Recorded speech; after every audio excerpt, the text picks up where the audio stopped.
des secteurs et branches d'activité qui ont fait et font l'économie nationale. Évidemment tout n'est pas à jeter, mais les réformes à engager résolument n'en finissent pas de prendre de l'ampleur.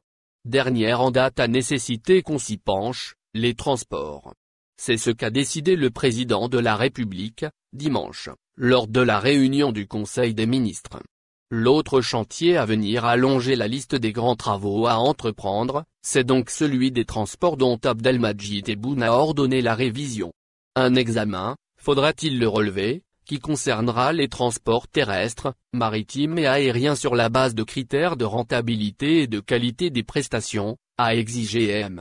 Tebboune qui a fixé rendez-vous dès la prochaine réunion du Conseil des ministres au chargé du secteur en question pour lui soumettre les dossiers des transports terrestres, maritimes et aériens, un par un. Ainsi, pour ce qui est du transport aérien, la piste suggérée par le président de la République est clairement déclinée.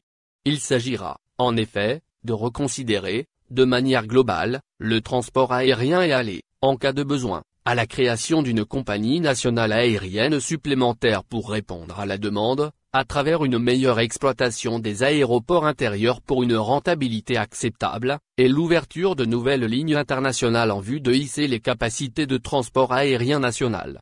Vaste programme qui, à n'en pas douter, suscitera de nombreuses questions, telles, par exemple, celles relatives aux moyens financiers et la nature des capitaux à mettre dans ce qui pourrait prendre les contours d'un projet de création d'une autre compagnie nationale, quand on sait ce qu'endure l'unique Air Algérie en activité.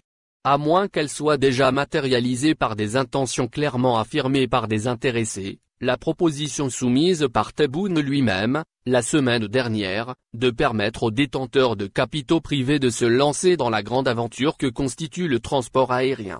Le transport ferroviaire également a retenu l'attention du Conseil des ministres. Il bénéficie même de la priorité, selon le communiqué de la présidence publié sur sa page Facebook. Tout en plaidant pour qu'il soit fait recours au GPL et à la traction électrique, pour abandonner le diesel, le président de la République a dit faire du développement du rail sa priorité afin de relier l'ensemble des contrées du pays, jusqu'aux régions les plus reculées à l'extrême sud, jusqu'à Tamanrasset, Adrar et au-delà.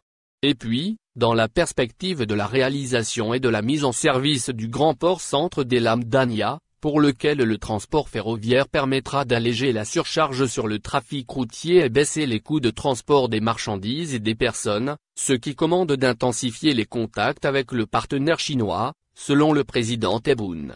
Revoir le système qui régit le transport maritime implique, selon le communiqué livré par les services de la présidence de la République, que soient étudiées les voies devant induire l'amélioration de la gestion des ports, l'ouverture de nouvelles infrastructures, et le renforcement de la flotte maritime battant pavillon algérien eu égard à ce que coûte en monnaie étrangère l'affrètement de moyens de transport maritime autres que nationaux. Asdine Maktour. Au final, n'oubliez pas de vous abonner à la chaîne et appuyer sur la cloche pour recevoir toutes les nouvelles.